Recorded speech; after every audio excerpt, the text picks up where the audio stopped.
કે જે અહીંયા પરિવર્તનની વાત થઈ રહી છે ત્યારે ક્યાંક અહીંયા તો પુનરાવર્તન જ જોવા મળી રહ્યું છે, પરંતુ શું એ કામોનું પુનરાવર્તન થશે કે પછી એ કામોમાં પરિવર્તન થશે, શું લાગી રહ્યું છે? અત્યારે જે રિઝલ્ટ આવી રહ્યા છે ને એના ઉપરથી એક વસ્તુ એવી લાગી રહી છે કે જનતાને ક્યાંક હવે 1-2 વર્ષ માટે થોડો સારો એવો ફાયદો થશે, કારણ કે જે રીતે દરેક ન્યૂઝ મીડિયાના માધ્યમથી બતાવ્યું હતું કે ભારતીય જનતા પાર્ટીનો ક્યાંક વિરોધ થયો છે, જે રીતે 2027 માટેની સત્તાનો જંગ જે છે, એટલે હવે દરેક કોર્પોરેટર હશે કે દરેક ધારાસભ્ય હશે એમને આ રિઝલ્ટ પછી સ્ટ્રિક્ટલી વોર્નિંગ આપી દેવામાં આવશે કે તમે દરેક ઘર સુધી પહોંચો, કારણ કે જે કમી ક્યાં રહી ગઈ છે ને એ શોધવાનું કામ હવે 2027 સુધીની અંદર, એટલે પ્રજાને ક્યાંક આની અંદર ભારતીય જનતા પાર્ટી વિશાલભાઈ આપને રોકવા માંગીશ, સુરત જિલ્લાની વાત કરી લઈએ.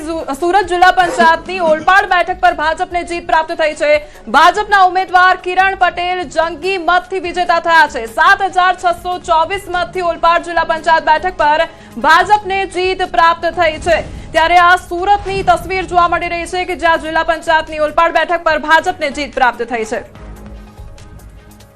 આ જિલ્લા પંચાયત સીટ પર મેં 7624 મતોથી મારી ભવ્ય વિજય થયો છે, જેનો શ્રેય આ જીતનો હું મારા તમામ મતદાર ભાઈઓ બહેનો વડીલો યુવાઓ અને મારા સમર્થકોને અને ખાસ કરીને ભારતીય જનતા પાર્ટીના શીર્ષસ્થ નેતૃત્વને અને આપણા માજી મંત્રી અને ઓલપાડના ધારાસભ્ય. એક મહત્વનું અપડેટ મળી રહ્યું છે. દિયોદર જિલ્લા પંચાયત પર કોંગ્રેસનું ખાતું ખુલ્યું છે. દિયોદર જિલ્લા પંચાયત પર કોંગ્રેસનું ખાતું ખુલ્યું છે. જિલ્લા પંચાયત બેઠક કોંગ્રેસના ફાળે ગઈ છે. કોંગ્રેસને જીત પ્રાપ્ત થઈ છે. કોંગ્રેસ ઉમેદવારને વિજય થયો છે. ત્યારે મહીસાગર પર નજર કરીએ. ભાજપના પૂર્વ એમએલએના ગઢમાં ગાબડું પડ્યું છે. મહીસાગર તાલુકા પંચાયત ગાંગટા બેઠક પર કોંગ્રેસની જીત થઈ છે. ત્યારે મહીસાગર ભાજપના પૂર્વ એમએલએના ગઢમાં ગાબડું પડ્યું છે અને કોંગ્રેસને જીત પ્રાપ્ત થઈ છે. ભરૂચ પર નજર કરીએ. ભરૂચ જિલ્લા પંચાયતની જાડેશ્વર બેઠક પર ભાજપને જીત પ્રાપ્ત થઈ છે. પ્રશાંતભાઈ, તમને સવાલ. અત્યારે એક એવા પણ બ્રેકિંગ મળ્યા હતા કે જંગલેશ્વરમાં જે ડિમોલેશન થયું અથવા તો રાજ્યભરમાં જ્યાં જ્યાં ડિમોલેશન થયું તેની અસરો જોવા મળી રહી છે.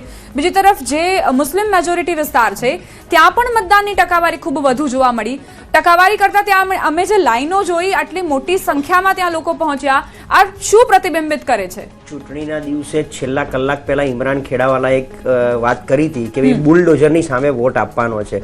જો તમને યાદ આવતું હોય તો દ્વારકામાં આખું ડિમોલિશન થયું ત્યારે હર્ષ સંઘવી અને ભૂપેન્દ્રભાઈ પટેલે બહુ સારી રીતે એને મૂક્યું હતું લોકો સમક્ષ. તો ત્યાં સલાયાની બેઠક દ્વારકા જામનગરની આગળ સલાયા પાસે ત્યાં આ વખતે નગરપાલિકા કોંગ્રેસની બની હતી ગઈ વખતે. એ તમે કીધું મુસ્લિમ મતદાર. એ જ રીતે રાજકોટમાં જંગલેશ્વરનું ડિમોલેશન એટલું બધું હાઇલાઇટ થયું હતું. અત્યારે પરિણામ સામે ઘણીવાર એવું થતું હોય છે કે ત્યાં સ્થાનિક એક તો વસ્તી કોની વધારે છે, એ વસ્તી બુલડોઝર કોની ઉપર ફર્યું છે, એટલે જે છૂટમૂટ જે બેઠકો પણ આવી રહી છે એ આ નારાજગીની આવી રહી છે. કારણ કે ત્યાં તમે અને દર વખતે આપણે ભાજપના કોઈ બી વ્યક્તિ પાસે એવું સાંભળીએ કે અહીંયા 90-10ના રેશિયોમાં વસ્તી છે અને 10% દબાણ કરીને બેઠા હતા, એ દબાણ પર બુલડોઝર ફર્યું છે, આમ છે. એટલે એ 90%ની વસ્તી ઉપર હાવી થવા માટે 10% ઉપર આવી રીતે ક્યાંક ને ક્યાંક આ બુલડોઝર મતમાં દેખાતું હોય છે, પરિણામમાં દેખાતું હોય છે. એટલે રાજકોટની એ જંગલેશ્વરની 4 બેઠક કોંગ્રેસના ફાળે ગઈ, કારણ કે એક તો મુસ્લિમ મતદારોનું પ્રભુત્વ ત્યાં વધારે, બુલડોઝર એમની ઉપર વધારે ફર્યું. એટલે ડેફિનેટલી ચૂંટણીનો સમય હતો એનો એમણે લાભ ઉઠાવી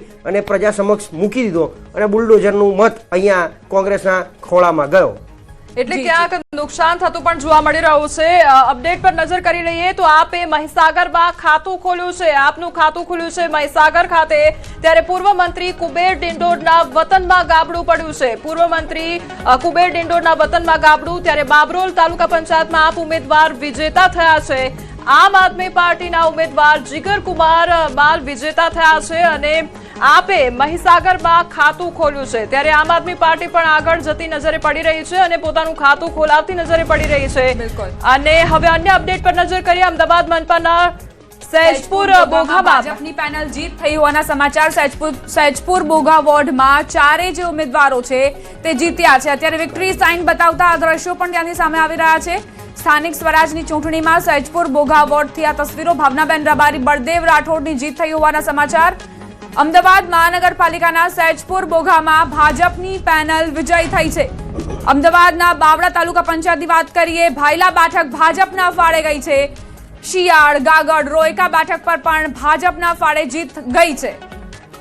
બાવડા તાલુકા પંચાયતની પણ માહિતી સામે આવી રહી છે. બોરસદ નગરપાલિકાની વોર્ડ નંબર 2 પર ભાજપ આગળ ચાલી રહ્યું છે. તો આ તરફ ભાજપના 4 ઉમેદવારોની જીત થઈ હોવાના સમાચાર પ્રાપ્ત થઈ રહ્યા છે. બોરસદ નગરપાલિકાના વોર્ડ નંબર 2 પર ભાજપ આગળ ચાલી રહ્યું છે. હવે આવીએ કમલેશભાઈ પાસે. કમલેશભાઈ, અત્યારની જે સ્થિતિ છે, કુબેરભાઈ ડિંડોરની વાત કરીએ, તેમના ગઢમાં કઈ રીતે ગાબડું પડ્યું, આમ આદમી પાર્ટી ત્યાં આગળ નીકળી જાય છે, આવું કેમ બની રહ્યું છે? ચોક્કસ આદિવાસી પટ્ટો છે અને એ વિસ્તારની અંદર ચોક્કસ આ પરિણામ જોવા મળતા હતા, કેમ કે ત્યાં આગળ પણ ક્યાંક ને ક્યાંક જે રીતે લોકોને ભડકાવવામાં આવતા હતા અને લોકો સાથે જે રીતે ખાસ કરીને આદિવાસી એમના નેતાઓ હતા એ સરકાર વિરોધી વાતો લઈને. જુનાગઢથી અપડેટ મળી રહ્યું છે. જુનાગઢમાં બંને ઉમેદવારો વચ્ચે ચિઠ્ઠી નાખવામાં આવી છે, ત્યારે મોટી ઘનસારીમાં ભાજપ અને આપ વચ્ચે ટાઈ જોવા મળી રહી છે. ટાઈ અહીંયા થઈ ગઈ છે. આપના ઉમેદવાર યશવંતસિંહ રાયજાદા વિજેતા જાહેર થયા છે. જુનાગઢ કેશોદ તાલુકા પંચાયતમાં ટાઈ થઈ હોય, ખૂબ જ રસપ્રદ આ પરિણામ જોવા મળી રહ્યું છે. બંને ઉમેદવાર વચ્ચે ચિઠ્ઠી નખાઈ અને ટાઈ થઈ ગઈ છે, તે પ્રકારનું આ પરિણામ સામે આવ્યું છે. મોટી સંખ્યામાં જે મતદારો દ્વારા મતદાન કરવામાં આવ્યું અને તેનું આ પરિણામ જોવા મળી રહ્યું છે. આપના ઉમેદવાર યશવંતસિંહ રાયજાદા વિજેતા જાહેર થયા છે. સંવાદદાતા અમાર બખાઈ જોડાઈ ગયા છે. અમાર, એક બાદ એક રોચક કિસ્સા સ્થાનિક સ્વરાજની ચૂંટણીમાં અને વધુ એક કિસ્સો કેશોદથી. બિલકુલ, કેશોદ તાલુકા પંચાયતની જે મોટી ઘનસારીની જે બેઠક છે તેમાં ભાજપ અને આમ આદમી પાર્ટીના જે ઉમેદવાર છે તેમના વચ્ચે ટાઈ થઈ હતી અને બાદમાં બંને ઉમેદવારો વચ્ચે ચિઠ્ઠી નખાઈ અને આપના ઉમેદવાર છે યશવંતસિંહ રાયજાદા વિજેતા જાહેર થયા છે. એટલે કે એક બાદ એક પરિણામ આવી રહ્યા છે. ક્યાંક આમ આદમી પાર્ટીનું ખાતું ખુલી રહ્યું છે તો ક્યાંક ભાજપ અને કોંગ્રેસનું ખાતું ખુલી રહ્યું છે અને હાલ અપસેટ જોવા મળી રહ્યું છે. જી, જાણકારી આપવા માટે. તો કેશોદમાં અહીં મહત્વના સમાચાર એ કે ભાજપ અને આમ આદમી પાર્ટી બંને વચ્ચે ટાઈના સમાચાર એટલે ચિઠ્ઠી ઉછળી છે. એક બાદ એક રોચક